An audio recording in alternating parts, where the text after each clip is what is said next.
મને અંદરથી ઝંખના તો હતી જ આપણે ભણીએ, પરંતુ એની પ્રેરણા જો કોઈ આપનાર હોય તો એ માં છે. અને એ મારા માતુશ્રી દયામાં. રાઘવ બાપાનો સ્વભાવ થોડો કઠોર હતો અને અહીંયા આપણને ખેતી મજૂરી, આપણો કૃષિ ધર્મ આપણો પ્રથમ છે જ, આપણે ખેડૂતના દીકરા છીએ, પણ એને એમ કે ખેતીનું કામ કરે તો સારું. રાઘવ બાપા મને ખ્યાલ છે 87માં થોડુંક ખેતરથી મોડું થયું હતું અને આપણે દોરડું કહેવાય ને, ગાયને બાંધો દોરડુંથી માર ખવડાવ્યો મને. અને હું તો આશીર્વાદ સમજું છું કે એ દોરડા આપણને જો પિતાશ્રી ન માર્યા હોત તો આપણે અત્યાર સુધી અહીં ન પહોંચ્યા હોય.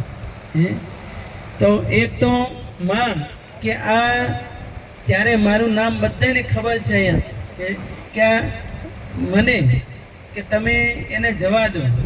પિતાશ્રી કે ના નથી જવું. અને એમાં મંજી કાકા કે આ છોકરાને ભણવા દો.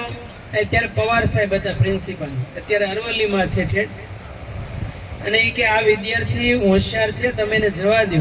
પછી હું ગયો અને સુરત ગુરુકુલમાં ભણ્યો. અને એ ભણતરમાં સુરતના કે કોદિયાના બધાની આર્થિક પરિસ્થિતિ નબળી, મિડલ ક્લાસમાંથી બધાય, પરંતુ એમાં જો કોઈ સહયોગ કર્યો હોય તો 3 વ્યક્તિઓને આજે મારે યાદ કરવા છે. માતુશ્રીની શ્રદ્ધાંજલિ છે. એક તો આ પૂજ્ય માતાજી પૂર્વાશ્રમમાં કાઠી દરબારના દીકરી બા ગીડા પરિવાર, પણ એમના માતુશ્રી દેવકુબા દાદા, સૂરજ દેવળ, જૂના સૂરજ દેવળ, સૂર્યપ્રકાશ બાબુ એમને ગુરુ માનતા. અને માતાજીનો આર્થિક સહયોગ મારા અભ્યાસમાં ખૂબ રહ્યો. જો એ સહયોગ ન મળ્યો હોત, એ દેવકુબા દાદાના આશીર્વાદ ન મળ્યા હોત ને, તો હું કદાચ ઘણી ગણીને એટલું આગળ ના વધી શક્યો હોત. અને બીજો યોગ, મારે આચાર્યની પરીક્ષા ચાલુ હતી અને 2007માં અમે, હું ને એક બીજા મહાત્મા હતા, અને ત્યારે લંડન અમે ગયા હતા. અને વિનોદ છે લંડન, ખૂબ 7-8 વર્ષ રહ્યો છે, મંજી કાકાના દીકરા.